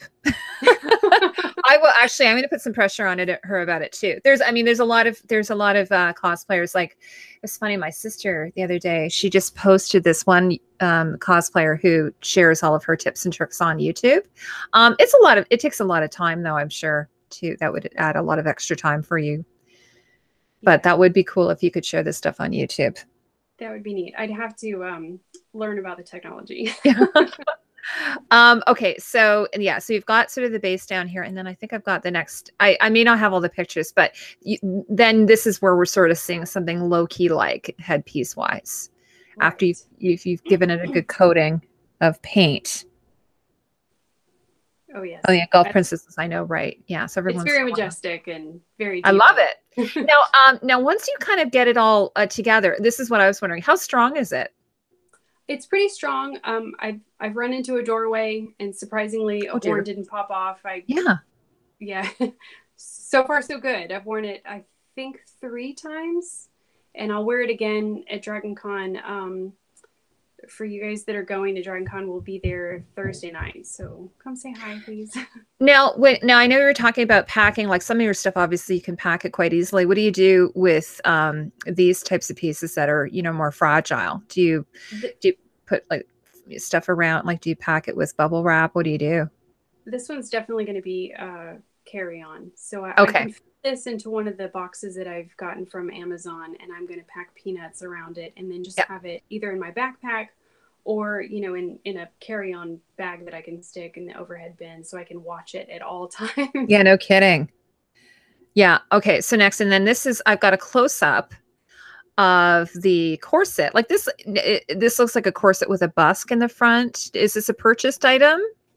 The black corset is a purchased item from a corset vendor in England, and I've had that for years, and I use it as a base piece for a lot of other stuff, like my Ursula, my ancient WonderWoman. That's what you're seeing underneath that blue taffeta, and so anything I can use this. It's kind of like a little black dress. It just goes with everything. Sure. And then are you wearing like a sequin bra? So go ahead. It is. It's a sequin bra underneath, and then a black bolero with satin and feathers. So cute. Kept adding layers. I love it. And what about the necklace and the chain and all that?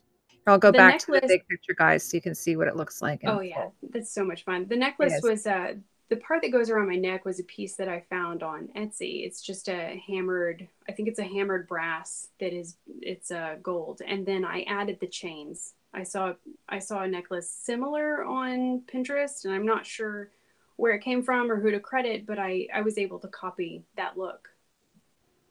Yeah, and then you added like a plume or something to the middle of Loki's headpiece. I did. That's a separate piece, a separate headband that I could put on and not actually attach to the horns, just in case I want to ever do an actual Loki costume or wear the horns with something else. I don't have to have the feathers, although the feathers are fun.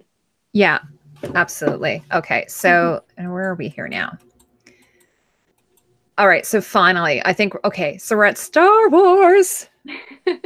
I love Star Wars. It's like probably in my top 10 most favorite movies of all time. So this is very cool. And what I love is you have, you have a variety of the movies, like you've got like sort of the newer movies, you've got some of the older movies going on. So I grabbed this one. Now, who is this? Is that your husband? Oh, yeah, a friend. This is a friend of ours who lives here in the Houston area, and he goes to kind of the same conventions that we do. This was taken at Comic Palooza here in Houston in May, and that's incredible. Yeah. So if anybody's been living, you know, under a rock, this is a Tusken Raider, obviously, from the original trilogy. And so, sorry, did they make this, or how did they? I think he did make it. He makes a lot of his own costumes, and it's really good. Really, really good. He's in a couple of the organized Star Wars costuming groups. Yeah, it's amazing. Okay, but the next one is yours. Yes, I did. And there's your cutie patootie husband. That's my husband being a good sport again. Yeah. So he's obviously a Jedi. Which Jedi is he, or is it just any Jedi? He's just a generic Jedi. I let him pick the color of his lightsaber, and he and I went to the fabrics together in Houston, picked out colors that would complement his skin and hair. Yeah, I really like that sort of bluey gray color. I do too. It's kind of earth tones, but I really like him in blue, and so it worked. Sorry, 30 Days says he really likes the Tusken Raider's weapon. I couldn't quite actually see it. I'd have to zoom in a bit on that. It looks really heavy. I'm not really sure. Yeah, it is very cool. Now, where do you get your lightsabers? Because they're very good. Those lightsabers, I've noticed.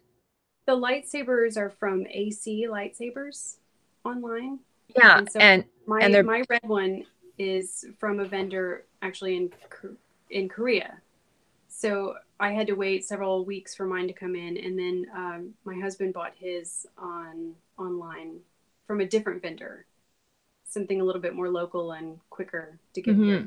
Here, I've got some more pictures of him here that we can look at. There he is. So you made, besides the lightsaber, you made this entire costume, even the belt pack. I did make the belt pack. I'm not very good at leather, but I'm learning. So that was kind of our first attempt. Oh, sorry. Aaron says you're killing it, Sheila. Oh, thank you, Aaron. You are. Yeah. And it's funny because Sheila, like, I don't know if I'm telling on you, but she was a little nervous, but I think you're doing awesome, by the way. Oh, so thank you hopefully you're feeling more comfortable. It's just me, really. I mean, these people, these people watching, they're just sort of, you know, I could just sort of see their words, but they're not really there. It's sort of odd. So anyway, what I love, this is another thing I love that you do is you take these pictures of everything and you label them, and I'm like, oh my God, this is so great. Like, honestly, like, someone is just starting to get into cosplay and they come across your website. It's so great because, you sort of display all the process. You're very generous with that, I should say. Thank you. So that's really nice. So you've labeled everything.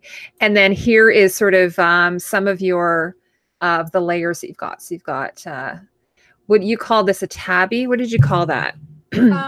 The undershirt. I think it's just a dickie. Or a dickie. Right. The very on the left is just a dickie. And then there's a tunic. Mm-hmm. And then the far right is an obi and a tabard. Yep. I think is. Yeah, that's what I think I've called it. But yeah, that was a pattern that I found on Amazon for a costume Jedi, but I made it a little bit more accurate, and I was using Rebel Legion guidelines so that it would be a little bit more accurate. Sure. Yeah, like more, what do they call that? It's more canon. Exactly. Yeah. Yeah. And now I was using their guidelines with respect. Oh, that's awesome. And then I don't have a picture of his boots though. But here are the details of you making the belt. This is very cool. And had you worked with leather before? Like, I know that Kristen works with leather. It's pretty challenging, I've understood. I haven't used leather before. The Amazon costume that I started a year ago, I have a friend, Amy, and she's incredible with leather. And I wish that she was in Houston. She actually lives in Omaha. And I wish that she was here, that she could have made this, because this probably makes her cringe to see some of the shortcuts that I took with my skill level. But I'm learning. Yeah, it's amazing. And then here you're making the armbands. And it's funny. Okay, I was talking about this today that a lot of cosplayers, they do duct tape molds or duct tape patterns, right? So how does that work? Like, how do you do like, so you took a duct tape pattern sort of from your husband of his Yes. forearm? Yep. So how does Yep. that, tell everybody how that works? Oh yeah, If you don't he mind. held his arm out, and I covered his arm in saran wrap to protect, his skin and his arm hair. And then I covered the saran wrap in duct tape, and then I drew on there where I wanted to cut and make cuts and have kind of the structure of the piece, and then I would cut it off right down the middle, and that became my pattern. So what you're seeing on the left is the duct tape pattern plus some seam allowance. Yeah. See, I'd never seen that. Like, I'd never heard of that before because I come out of theater until I started, following people in the cosplay community. And one of the girls who watches my videos, she made a corset from a duct tape pattern of a corset. And I was like, oh my God, I've never seen anyone do that before. But now I'm noticing, and it's so clever when you think about it. It is. It's very cost efficient. And we've done that for our Amazon costumes as well for the chest armor. And let me tell you, duct taping your friends is very awkward. Yeah, I'm sure. But you put a layer of saran wrap over, you said, though, first. And a t-shirt that a t-shirt, and then saran wrap with the scissors. Yeah. Has anybody ever been stuck in one of those things? So far, so good. No, that's no good. one's been stuck. Yeah, no, that's good. That's good. And then you can even, let's say if you're doing a corset, you could then even do a mock-up from it if you needed to make some adjustments or something before you cut it out of the real fabric, just to make sure, I suppose. Right. Now next, and sorry, these are gauntlets that you're making him here. Right. Or wrist or elbow covers or whatever. And did you make him like covers, or did he wear boots? What did he wear? He wore boots, and he was actually wearing the pants from his Littlefinger costume that just from years ago, and I really like the color, so we kept that. It was like something between an eggplant and a brown, and that's great. Yeah, so again, a chance to repurpose exactly when you can, save some time. Yeah, and then one less thing that I would have to make. And then he purchased some Jedi boots on Amazon that we felt like were good enough. I don't think it's in the picture, unfortunately. It's just, you can just see the top only. Just the top. Yeah. Okay. So next, we're getting near the end, guys. Okay. I love this. Again, back to Star Wars. Now, this isn't you though. Who's this? This is me in the picture, but I made this costume for my niece.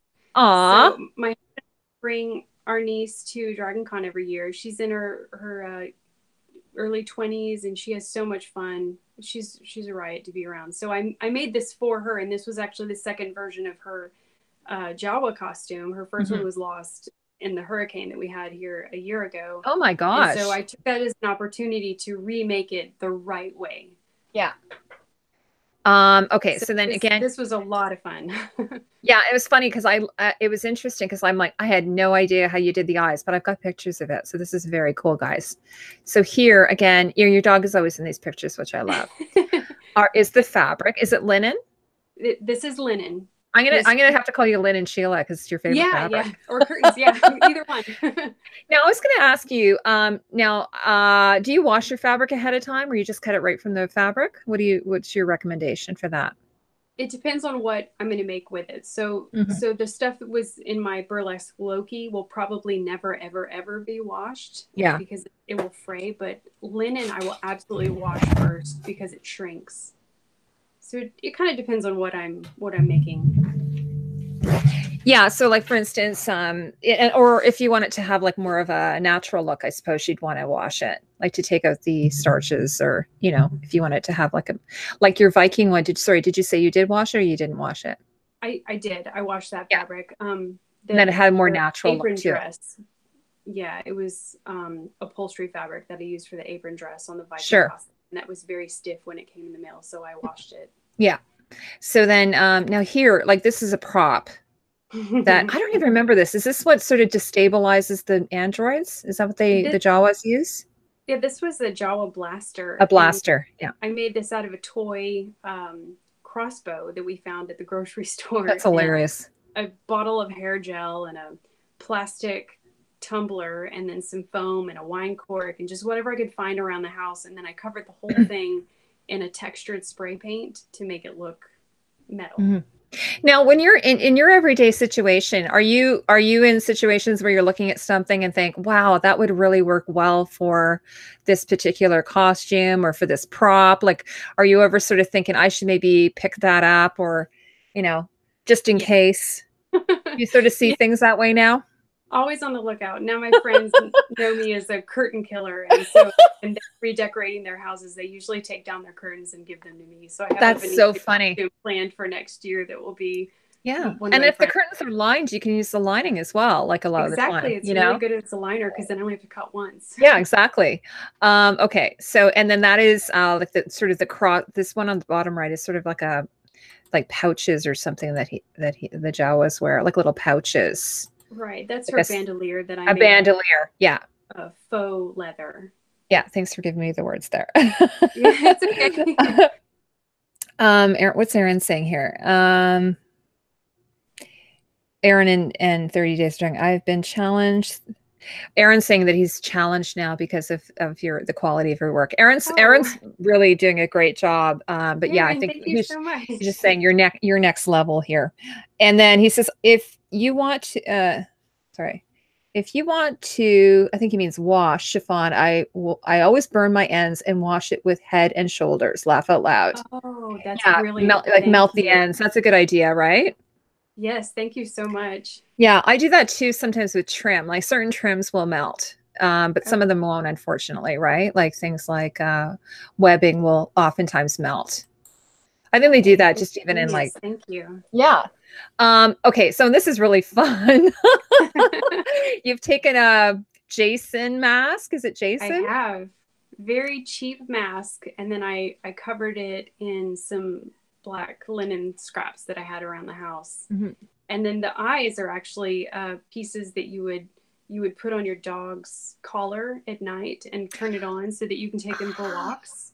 Because I was like, what are those things? Oh no, that is so clever. They're lights for your pets, and I neat. shoved those up into the nose of the Jason mask, and they're the perfect color and the best illumination. They're not shiny; they just have the right amount of illumination. That's just amazing. Okay, and then next I have you. Oh, so this is dark gray. This is a dark gray. Yeah. My friend Amy, she and I do a lot of costumes together, and we made her a scavenger ray costume. And which I might have a picture of her here. Maybe. Okay, I might. Let me see. Did I? That's no, her I leather didn't. work, by the way. She's incredible. Oh, okay. You know what? I don't have it. Okay, but I know it's on your blog. Yes. I've seen it. Okay. Yes. 30 Days says epic. Thank you. Yeah, I think he's a Star Wars fan. She's really good with leather. So she made all of the leather pieces for her scavenger ray, and I did all of the sewing. And so then she made the leather pieces for my dark ray, and she and I worked on this costume together and talked about what elements we wanted to pull in from scavenger ray, or what elements I wanted to pull in because I'm a huge Darth Vader fan, and we wanted to stay true to the look but also give it kind of a darker spin. So this was a really fun project to work on with her. So now here I have all of your pattern pieces. Now, did you take a commercial pattern and then alter it?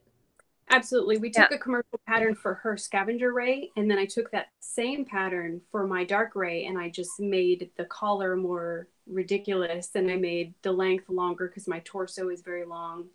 And so I modified it to make it more for me, and I extended the length of I think it's called a peplum, the part that's underneath the waist. Sure. Oh, let me see. Yeah. So mine goes down to my knees, but hers goes, to her bum. And then here I've got, oh, sorry. Go ahead, Sheila. Oh, no, you're fine. And then I put in that collar piece, and I used some of my husband's button-up collar stays to make it firm in that raised collar. So it's almost like Doctor Strange. Yeah, I was actually, that would be, I'm going to do that. I hopefully maybe in the fall, I'm going to do a review of that movie. I love it. And his cape, I just watched the latest Avengers movie. I was a little bit behind. So yeah, that cape is crazy though. You should make that for your husband. He would love it. Yeah. That's a lot of work though. So I love, and again, I love this. You've got pictures of your thread, you got pictures of the fabric and all your little details. It's so great. So this is the tunic, I guess, underneath. Right, the hanging up in the window. yeah, Second to the right is the tunic that's underneath, and then the far right is the jacket. the jacket, yeah, which is sleeveless. Now she doesn't have arm wraps though, right? Just wrist cuffs here. Right. We decided, Amy and I decided to not include arm wraps in the dark gray version. Sure, because this is your sort of own thing, right? This is Right. you're just sort of riffing off the other one. Absolutely. Yeah. Is that a thing a Complete lot of artistic cosplayers license. do? Like they'll do like sort of dark versions, or they'll I've seen like gender bending is really popular, but sort of is this something in the community that a lot of people like to do? They like to do their own version.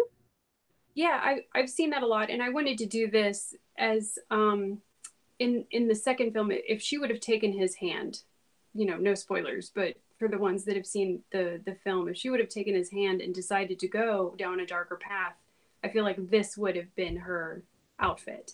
Sure. So this is what she could have become had Right. she had chosen the dark side. Right. 30 Days says he's just a little bit of a Star Wars fan. He's joking. He's a huge Star Wars fan. Okay. So then, and then I've got, now I love this because you've got like, the sewing detail you're doing a lot of hand sewing on this. Right. Where is this? Where is this hand sewing? Is this on the, and sort of on the collar or this sort of the shoulder pieces? The collar. Yeah, it's around the collar and then down all the way down the front. So this was Amy doing the hand sewing on this costume. Amazing. Chain stitching, and we kind of passed pieces back and forth. I would mail her something, or she would come down to Houston, and we got a lot of stuff done. You guys are a really good team. Thank you. It was a lot of fun. She's great. And then here's here's I grabbed some of these pictures, but here's some of the leather. Do you know what these are here? That's Amy's work that she's done. And then she's now a guest contributor on my blog. So she goes through the different processes that she takes with making her leather pieces. And it's really helpful because she makes up for what I don't know how to do. That's awesome. It's sort of nice. You guys can complement each other. And then what's this piece here? Is this the belt? I don't know. Or this is the wrist cuffs. The arm bracer. The arm bracelets. Yeah.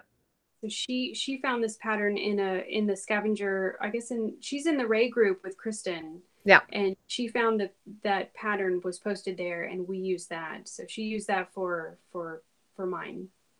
Yeah, again, like, just showing how generous the community is, people willing to share their patterns with each other and, all their tips and tricks and where to get fabric and sourcing. And it's just a really wonderful community of people.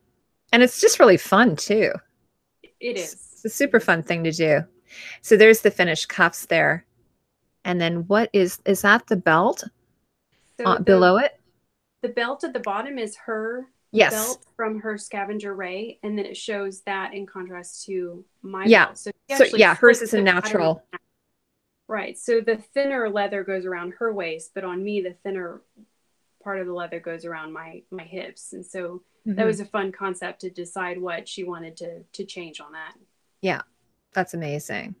And then I've got this picture. This is this your niece? She's so cute. She's adorable.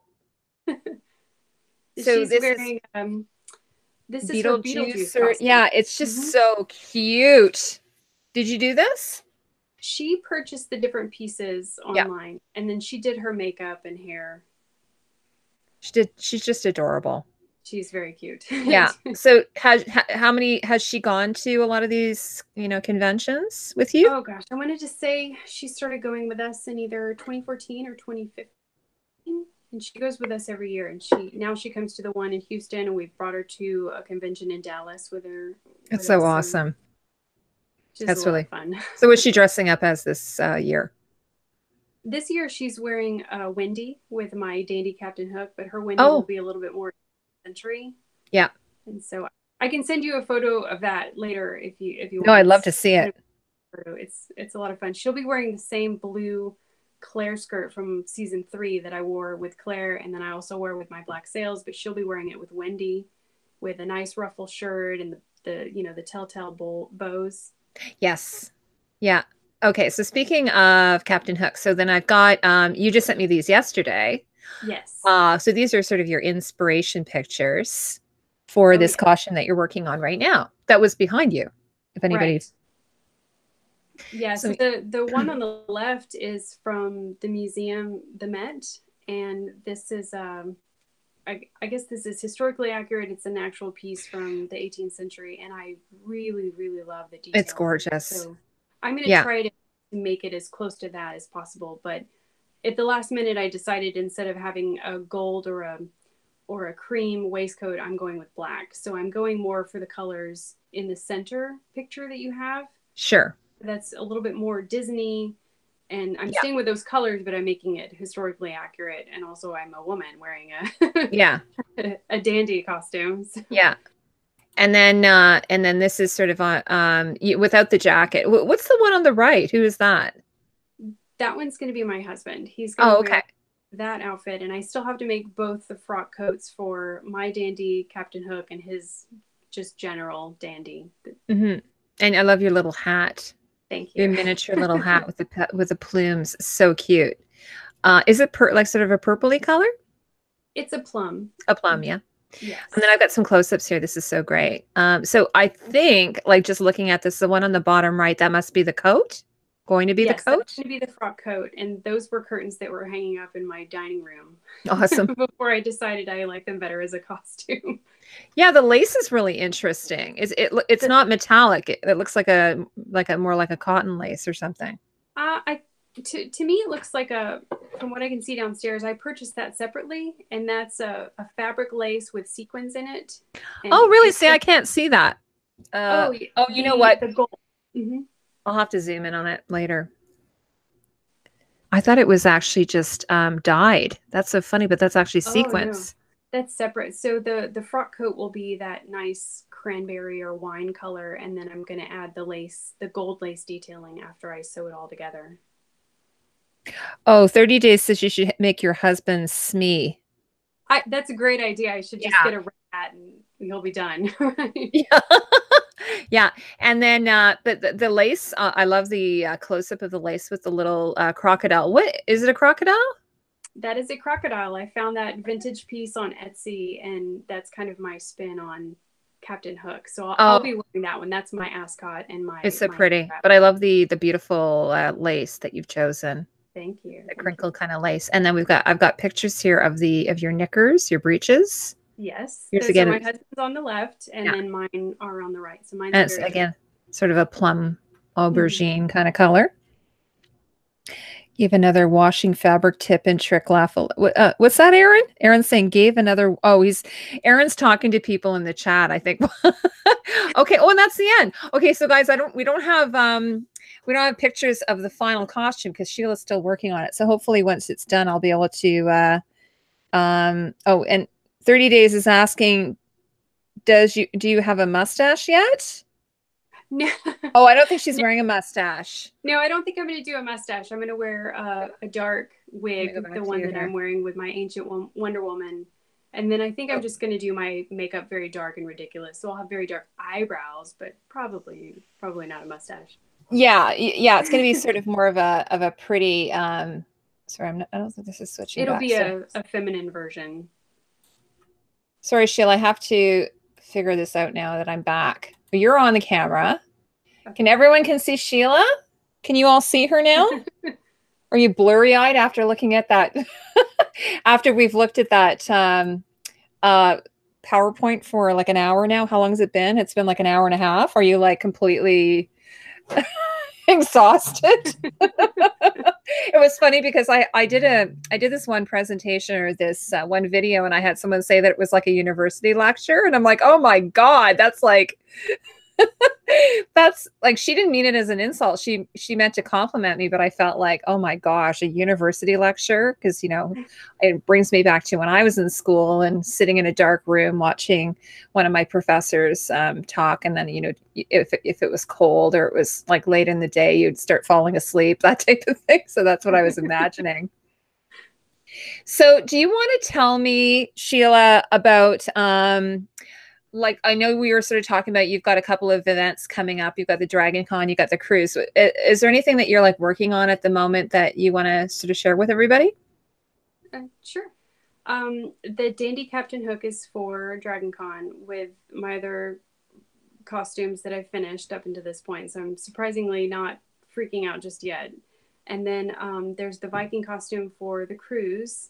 And then the rest of the costumes I'll start working on after we get back from vacation. And these will be for next year. I'm very slow. So sometimes it takes, you know, weeks to months. Now, the brothel dresses took a weekend, but most of the other costumes take a long time because I work full time. So I work on costumes pretty much on the weekends only.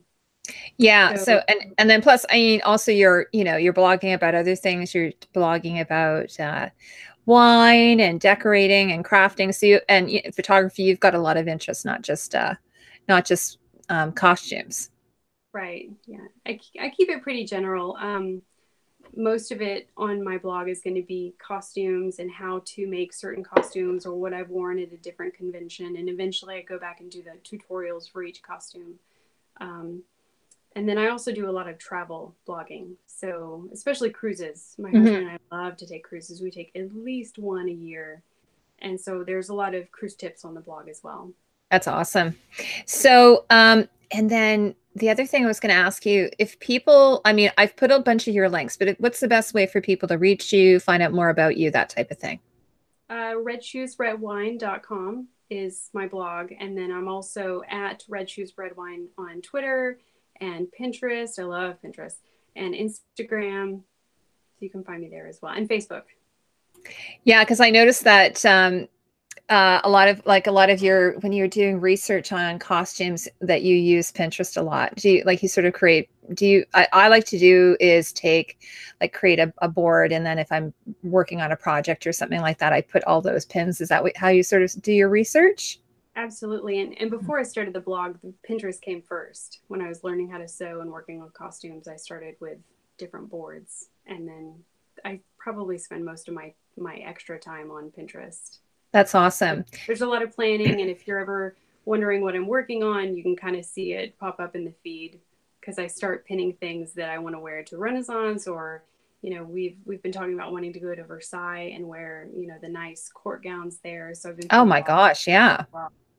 I have a lot to learn between now and us wanting to go in 2020, but definitely getting it started.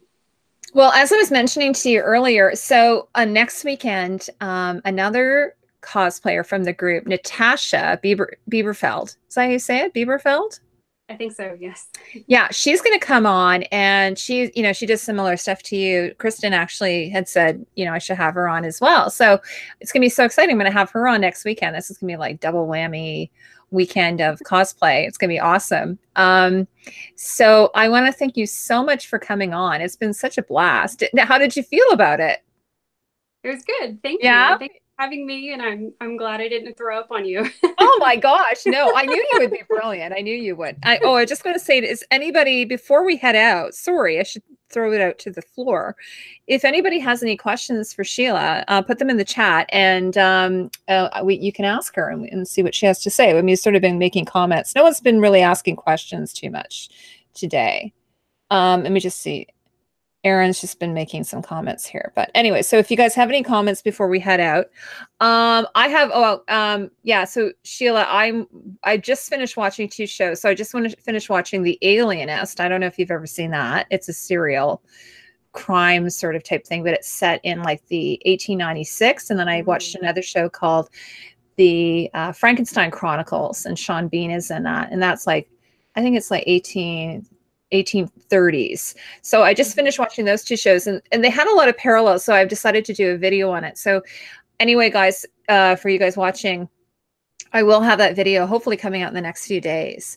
But it's been really fun because I haven't really done too much Victorian costumes. I don't know if you're into that at all. Not yet. I have some patterns, but I haven't made any. Do you? Yet. Yeah. So, well, the women's stuff is really interesting, and the late 1800s. One of the things that I'm not really crazy about are they have these really big sleeves, like Lego mutton type sleeves. And when I first started watching The Alienist, like she starts off the show with these enormous sleeves. And I was like, oh my God, I don't know how I'm going to feel about this show because I just hate them. But as the show sort of progressed, and the costume designer is brilliant. It's Michael Kaplan, who actually did the costumes for Star Wars, The Force Awakens, and the sequel. So he designed the Rey costumes. He did an amazing job. The costumes are gorgeous. So after I got past the sleeves, I was like, okay, yeah, He's a really great costume designer, American costume designer. And what else he did? He did like, he's done a couple of weird things like Fight Club. Like he's like a really bizarre sort of collection. Does anybody have any comments or questions, guys? Oh, everyone's saying thank you, Sheila. Thank you. 30 Days is following you on Instagram. Thank you. So yeah, you're on Instagram, you're on Twitter, you're on Facebook, you're on YouTube. You don't have a lot of content on YouTube. Oh, Erin says, all I can say to Sheila is that her work is beautiful and she puts a lot of care, and that she can master any skill of sewing and costume crafting, that she needs to keep kicking ASD.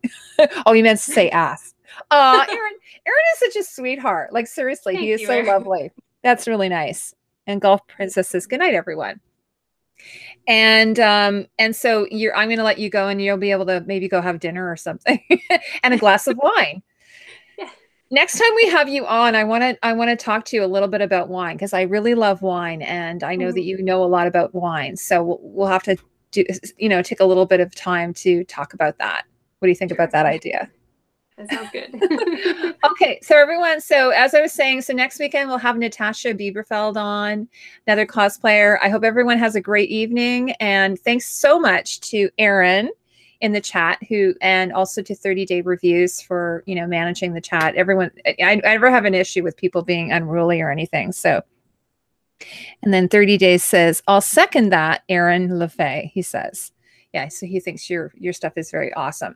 And if anyone's watching on the replay, what was I going to say? Yeah, thank you so much, Sheila, for coming on. I really appreciate it. And hopefully your husband enjoyed it as well. I hope so. Thank you. He's a cutie patootie, according to what's her Golf Princess. We should keep him. Yeah, she'll keep him. Yeah. Okay, so bye, everybody. Bye.